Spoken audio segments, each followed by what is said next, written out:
Hello दोस्तों, मैं Anil Kumar study with Anil Kumar में आप सभी का स्वागत करता हूँ। आइए आज हम सभी कक्षा 10 के प्रश्नावली 7.3 के प्रश्न संख्या 2 करने वाले हैं।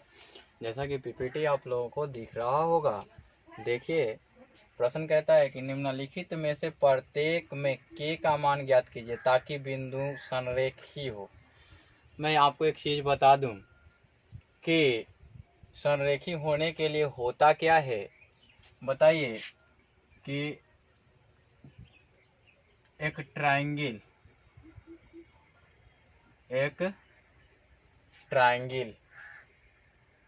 जिसमें दो भुजाओं को उसको बनाने के बहुत सारे अप्रोच हो सकते हैं। कोऑर्डिनेट ज्योमेट्री में थोड़ा ज्योमेट्री अप्लाई कर लेंगे तो हो सकते हैं।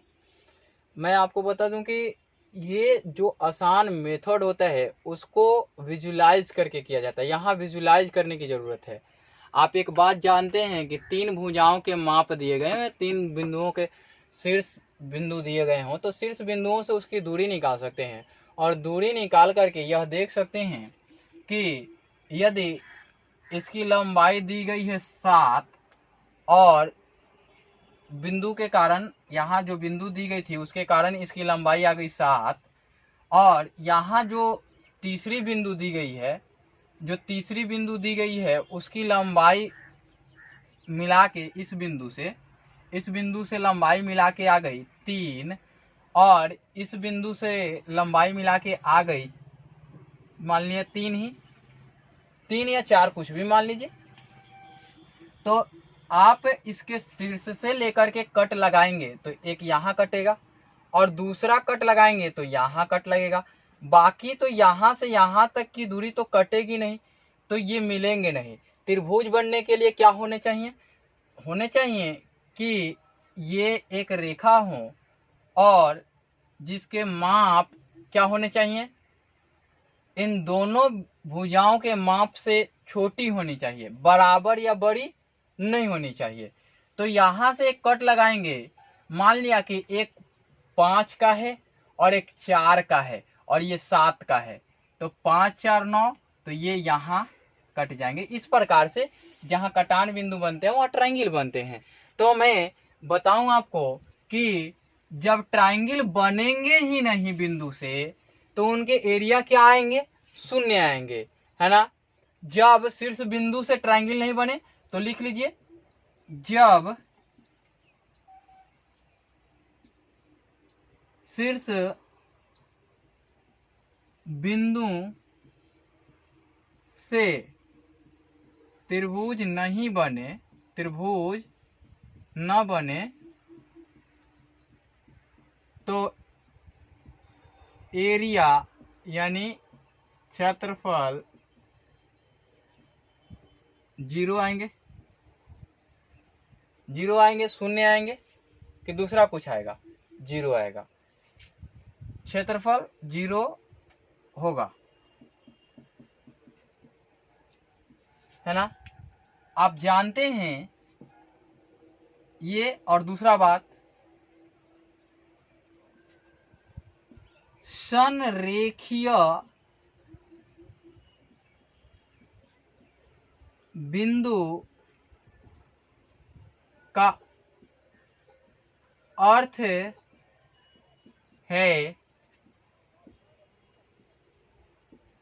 एक ही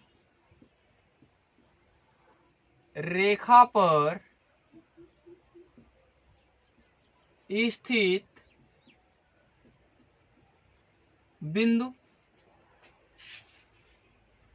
तो एक ही रेखा पर स्थित होगा तो त्रिभुज तो बनेगा नहीं, अतः इसका भी क्या होगा, 0 होगा। तो आइए प्रश्न में पढ़ लूं। प्रश्न है, दिया गया है बिंदु, है ना, 2 नंबर हल, दिया गया बिंदु है ना। गिवन पॉइंट इज क्या है, 7 - 2। यहाँ मानने की भी जरूरत नहीं पड़ेगी क्योंकि यहाँ ट्रायंगल बनेगा ही नहीं, तो मानने की भी जरूरत नहीं पड़ेगी और मैं बताऊंगा क्यों।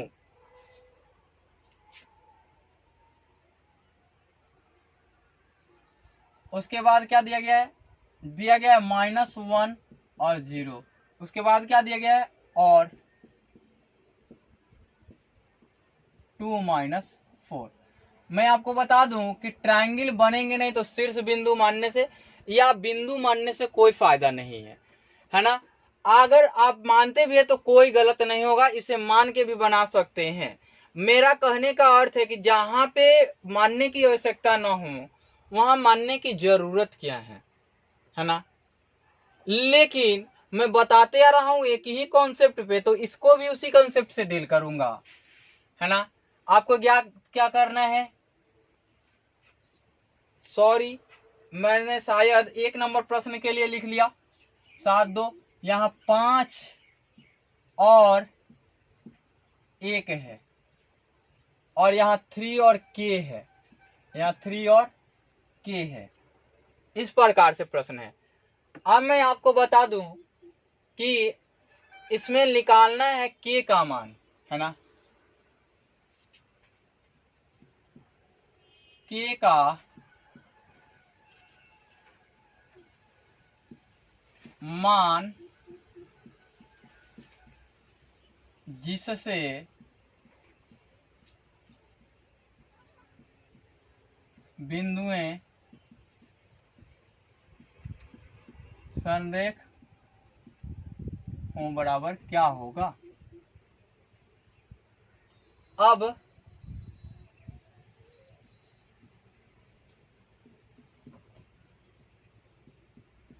माना कि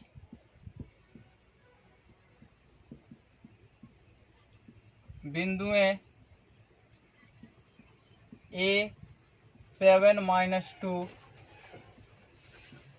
B 5 1 और C 3। आपने देखा कि C बिंदु को क्या मान लिया मैंने, 3 के, है ना। यहां लिखता हूं मैं, अब यहां x1 बराबर 7, x2 बराबर 5, x3 बराबर 3, y1 बराबर -2, y2 बराबर 1, y3 बराबर k। आपने देख लिया। अब मैं आपको बता दूं कि अब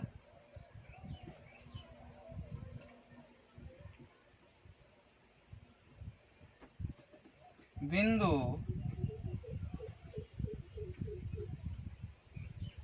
A B और C की संरेख होने की शर्त, है ना। मिटा दो इसको, शर्त त्रिभुज ABC का क्षेत्रफल बराबर 0। तो क्या होगा, यहां से होगा, यदि ये 0 आ जाता है तो k का मान आप निकाल सकते हैं।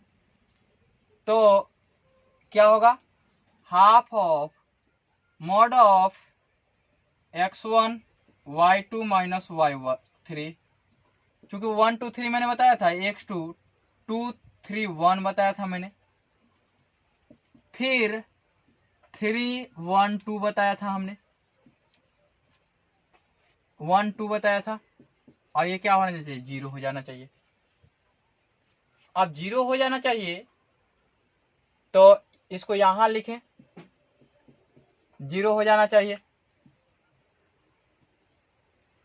अब मैं पुट करता हूं, या half of mod of x1 का मान कितना है, 7 है, y2 का मान क्या है, पॉजिटिव है, और y3 का मान क्या है, पॉजिटिव लिखा हुआ है अभी, तो हमने रखा और k लिख लिया। फिर x2 का मान कितना है, 5 है, और y3 का मान कितना है, k है, और y1 का मान कितना है, तो यहाँ पे करली देना होगा क्योंकि y1 का मान माइनस में है, प्लस। आपको दिख गया होगा x3 का मान कितना है 3 है और y1 का मान निगेटिव है, ये पॉजिटिव है, तो कोई बात नहीं, -2 और -1 इक्वल टू 0 मॉड ऑफ कर लेंगे, इधर भी मॉड ऑफ लगाएंगे।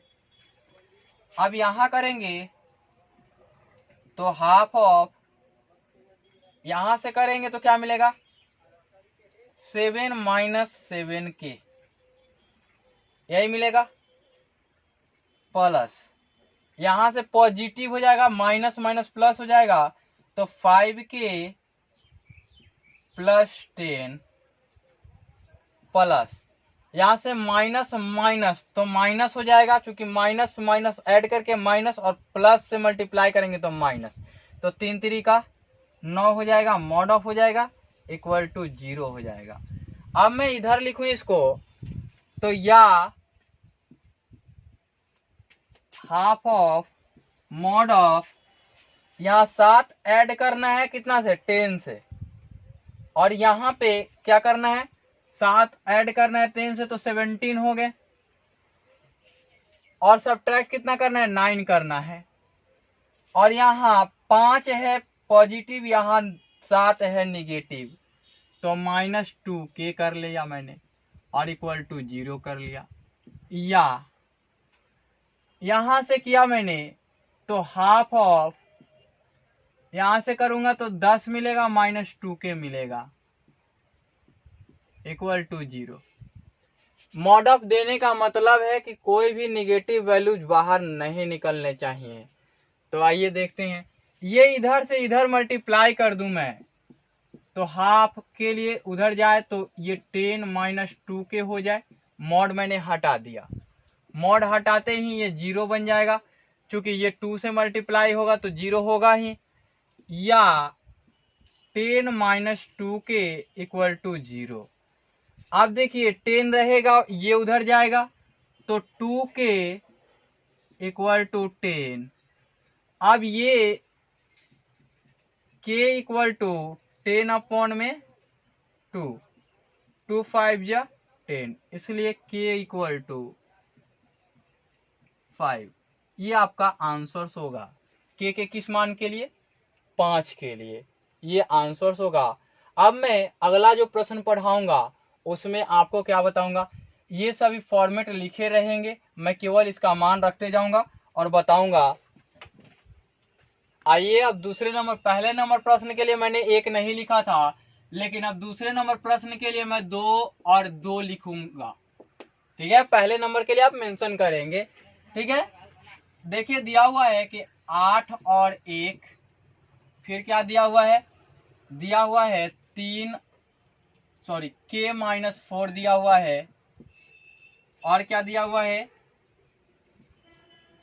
k - 4 के अतिरिक्त दिया हुआ है 2 और -5, आपने देख लिया। अब मैं बता दूं 8 1 k - 4 2 -5 है ना। अब बिंदुओं को संरेख होने के लिए क्या होता है, ये चीज मैंने बता दिया है। 8 1 k - 4 2 -5 8 k 2 1 -4 -5 है ना। अब शर्त में आते हैं और शर्त को आगे की ओर बढ़ाते हैं और लिखते हैं डायरेक्टली कि या half of mod of x1 का मान 8 लिखा, y2 और y3 दोनों माइनस में करली लेना होगा, -4 और -5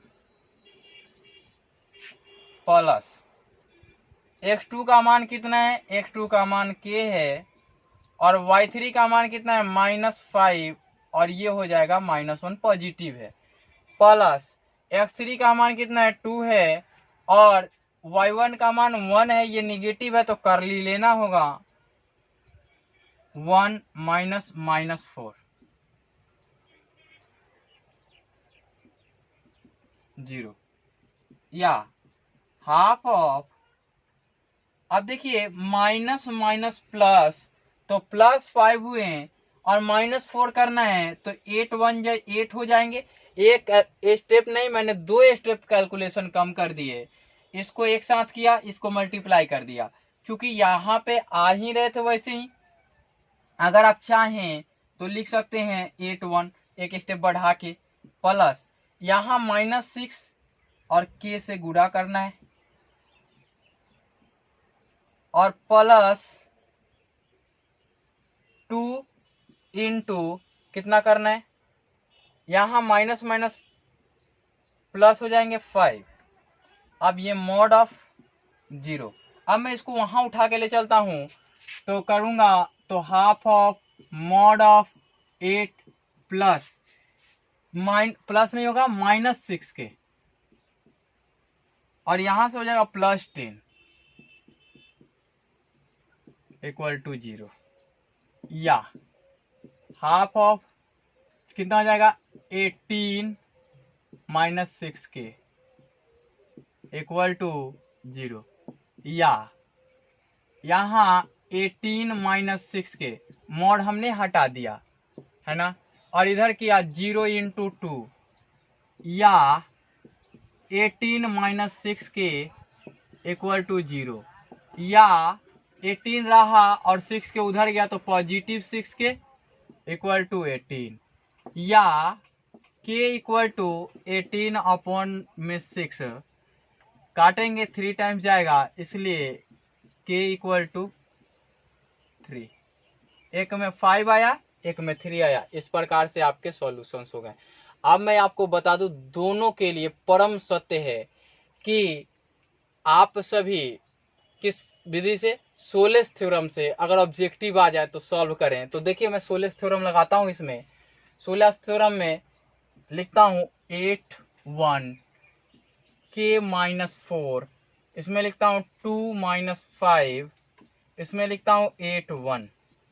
अब देखिए कि यहाँ वाला पार्ट तो हाफ रखेंगे, ये 0 कर लेना है, तो यहां से करता हूं तो -32 यहां से किया तो -5 के, यहां से किया तो कितने आ जाएंगे +2, फिर इधर से कर रहा हूं तो ये माइनस वाले हैं तो -k है ना। अब देखिए इधर कर रहे हैं तो ये पॉजिटिव हो जाएंगे, 4 दूना के 8 हो जाएंगे, फिर इसको करूंगा तो ये पॉजिटिव हो जाएंगे, 8 पंचे 40 हो जाएंगे। ये 32 वाले पार्ट हैं है ना, कितने 8 चौको 32 माइनस। अब देखिए कि 32 यहां से कितना बचेगा, 8 बच जाएगा, ये कट जाएगा, यहाँ 8 बच जाएगा। और देखिए कि ये 2 और 8 और 8 8 8 16 2 18 5 और 1 6, यानी कि यहां से भी आएगा कितना 6 के बराबर 18, चूंकि माइनस वाला इधर जाके प्लस हो जाएगा, और ये 6 3 18। सोलेस थ्योरम लगाएंगे, आप आसानी से सॉल्व कर सकते हैं। कोई भी प्रश्न हो आप विद इन 1 to 2 मिनट्स आपके लिए। अन्यथा जिसको कैलकुलेशन आती है वो आदमी डायरेक्ट करता है अपने उसी खंड में 8 4 से 8 5 से है ना, फिर किससे 5 8, फिर 8 1 से तो 5 से, इस प्रकार से करता है। एक बार इससे कर लेगा, हो जाएगा, कोई दिक्कत नहीं। जिसके पास दिमाग होती है वो करता है, ठीक है। दिमाग होती है कहने का अर्थ है, गलत नहीं लीजिएगा, मतलब कि आपके दिमाग कितने विकसित हुए हैं उस पर डिपेंड करता है। इस वीडियो में इतना ही, फिर मिलता हूँ अगले वीडियो में।